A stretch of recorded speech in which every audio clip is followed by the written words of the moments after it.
السلام علیکم دوستو، آج کی کہانی کا نام ہے پیکی مکی اور کوکی۔ گگلی گاؤں کے کنارے ایک نیلگوں تالاب تھا جہاں سورج کی کرنیں پانی میں سنہری لکیروں کی طرح جھلملاتی تھی۔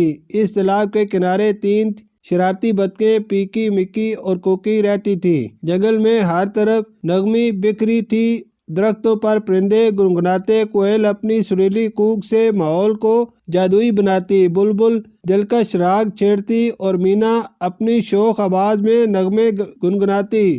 مگر ان تینوں بطخوں کے خواب کچھ الگ ہی تھے۔ وہ دن بھر اپنی چونچ پروں میں دبائے مزے سے سوتی اور خواب دیکھتی کہ وہ سب سے عظیم گلوکار بن گئی ہیں، جگمگاتے اسٹیج پر کھڑی ہیں۔ جنگل کے تمام پرندے ان کے نغموں پر جھوم رہے ہیں اور ان کی آواز سب سے سریلی ہے، لیکن جیسے ہی وہ جاگتی، جوش میں آ کر گانا شروع کر دیتی۔ کوئیں کوئیں کوئیں، جنگل میں ہنگامہ مچ جاتا، بندر درختوں سے گرنے لگتے، خرگوش خوفزدہ ہو کر اپنے بلوں میں چھپ جاتے اور طوطے، مینا، بلبل سب حیران رہ جاتے۔ جنگل کے سبھی سریلے پرندے ان کی چیخ و پکار سے تنگ آ چکے تھے۔ یہ تو کوئی راگ نہیں بلکہ راگ کا رونا ہے، طوطے نے مذاق اڑایا، مگر ہمیں یقین ہے کہ ہم بہت اچھا گاتے ہیں، مکی نے فخر سے کہا۔ یہ سن کر جنگل میں کہکے گونج اٹھے۔ یہ سب دیکھ کر جنگل کے سب سے دانا اور عمر رسیدہ کچھوے دادا بھورا نے بطخوں کو تالاب کے کنارے بلایا۔ ان کی عمر لمبی تھی اور وہ زندگی کے کئی رازوں سے واقف تھے۔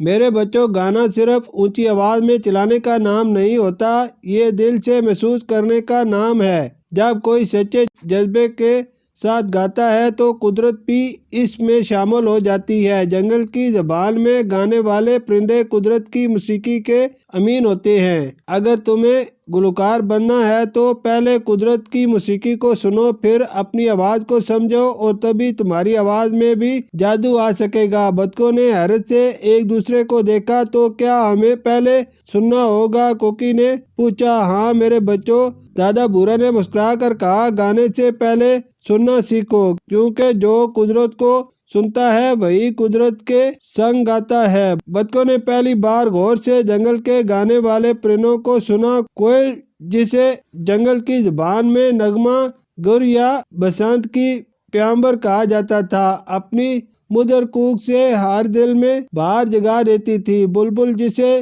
شاہکار سنگیت کار کہا جاتا تھا، اپنی نرم اور محبت بھری تانوں سے سب کو مسحور کر دیتا تھا۔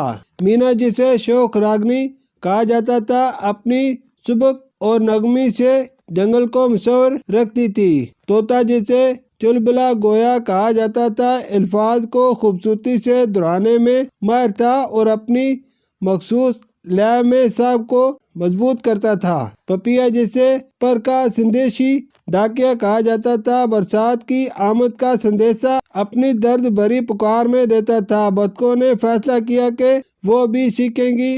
وہ صبح سویرے کوئل کے پاس جاتی، شام کو مینا سے الفاظ کا اتار چڑھاؤ سیکھتی، بلبل سے نرمی اور طوطے سے رفتار اور دہرائی کی مشق کرتی۔ مہینوں کی محنت کے بعد ان کی آواز میں تال میل پیدا ہونے لگا۔ آخر وہ دن آ پہنچا جب جنگل میں سنگیت میلہ منعقد ہوا۔ ہر پرندہ اور جانور بے صبری سے انتظار کر رہا تھا کہ بطخیں اس بار کیا نیا کر کے دکھائیں گی۔ چاندنی رات میں درخت جگمگا رہے تھے، تالاب میں چمکدار ستارے جھلملانے لگے تھے اور ہر طرف ایک سحر سا طاری تھا۔ کوئل نے اپنی مدر کوک سے آغاز کیا، بلبل نے دل موہ لینے والا نغمہ سنایا، طوطے اور مینا نے مل کر ایک خوبصورت راگ چھیڑا۔ پھر سب بطخوں کی باری کا انتظار کرنے لگے۔ بطخیں اسٹیج پر آئیں، لمحہ بھر کو خاموشی چھا گئی۔ وہ ایک دوسرے کی طرف دیکھ کر مسکرائیں، پھر آنکھیں بند کر کے دل کی گہرائی سے گانے لگیں۔ چاندنی رات میں جھومے دریا،